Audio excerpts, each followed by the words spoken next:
Hey Cross Park, this is your weekly leadership update. If it looks a little different, having some tech problems, that's no surprise to anyone. One announcement for you, men's fellowship event Friday night, November 17th at the Meisel House. So probably many of you will get this on Friday. So that means tonight, come 7 o'clock. The info is in this email. So if you're not sure where the Meisel's house is, it's in South Charlotte. You can check out the address in the email. 7 o'clock. You don't need to RSVP. You don't need to bring anything. Just bring yourself and bring a friend if you want to.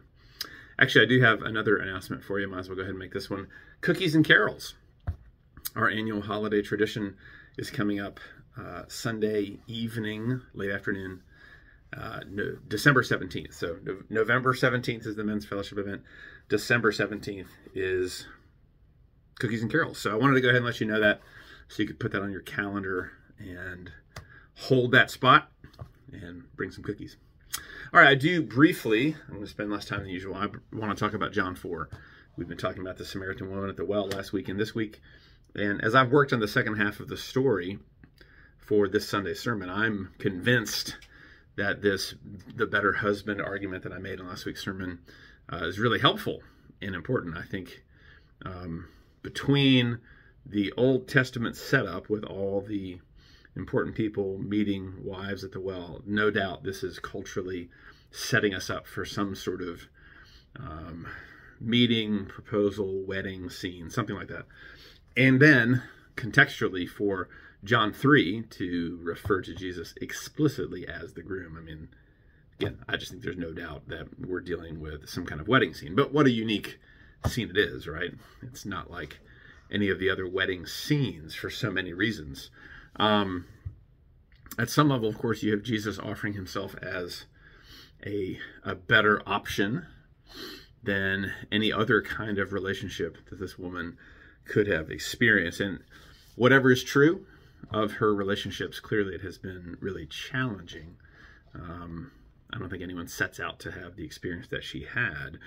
And so in my further reading and study this week, I am convinced that whatever her series, whatever caused her problems, whether it was sin, whether it was mistreatment by other people, whether it was suffering a loss by death or unkindness of all these husbands, the text doesn't really tell us. Whatever the story, I don't think the text is highlighting her sinfulness, even if you could conclude, well, the text is pointing out that she's very sinful. Again, culturally, I think it would have been assumed that she was very sinful. But I don't think the text is not necessarily making that point. And even if you could convince me that it was, I don't think the rest of the text, the point of the text is not, look how sinful she is. Rather, the plain reading of the text, the point of the text, the most important part of the text is, look how Jesus and she interact. Jesus befriends her. Jesus offers her grace. She responds beautifully, then plays a remarkable role in the rest of the story. So that's a key factor. Her response to Jesus is the primary point here. Now, I don't want to steal too much of my own thunder from this Sunday's sermon, but you've read the passage. I mean, after Jesus, in this story, she's the most remarkable person. And if you were ranking them, sort of evaluating the people in the text, she's a great character.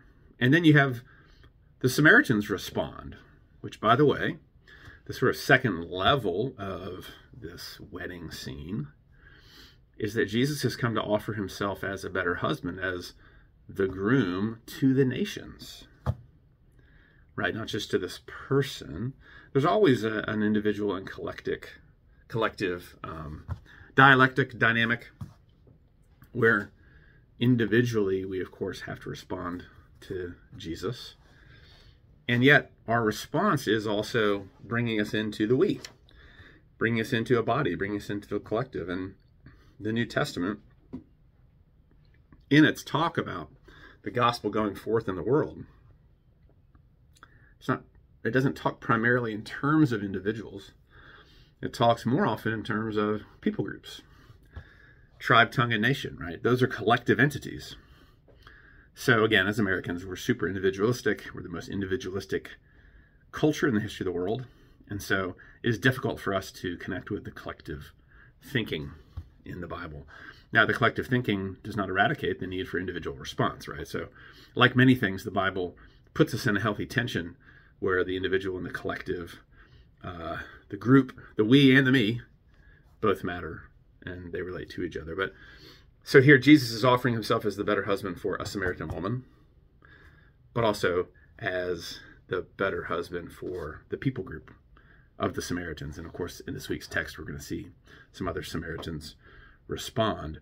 And then again, if you're ranking characters, at the bottom of the list is the disciples. I think they're at best, neutral. But I think the text presents them somewhat negatively. They're confused and inert compared to our friend, the woman at the well. So, a few quick questions for Sunday.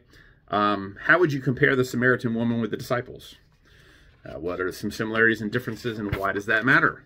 What's significant about how she is similar to or different from the disciples? I remember I did say, I think she's set up as a pair with Nicodemus. Powerful, religious, orthodox man. Not powerful, not well-respected, not theologian, outsider woman, right? Jewish man, outsider woman, and she bests him. I mean, not that they're in an actual competition, of course, but that the text, we don't see him respond, and we see her respond beautifully and remarkably. It's an amazing text. Next conversation. Why is the conversation about food and God's purposes stuck right in the middle of the story? I'm going to argue, of course, that it's not a crazy tangent, that it makes sense, but how? How does it relate to the rest of the story? That's a good question for you to ask. If you can tie those threads together, it'll really help you understand the passage. The Westminster Shorter Catechism says man's chief end is to glorify God and enjoy him forever. If Jesus is the perfect man, the better man, the perfect human, in what sense is Jesus' purpose to glorify God and enjoy him forever? And how does that help us understand this passage? Last question. In what ways is this woman's ministry activity a model for us? Again, people in the Bible live in different contexts, different cultures. They have different circumstances than us. And so you often can't take a true one-to-one. Here's exactly what they did, so I do the exact same thing. Right? If nothing else, I'm in a different place. I don't live in a small town in Samaria.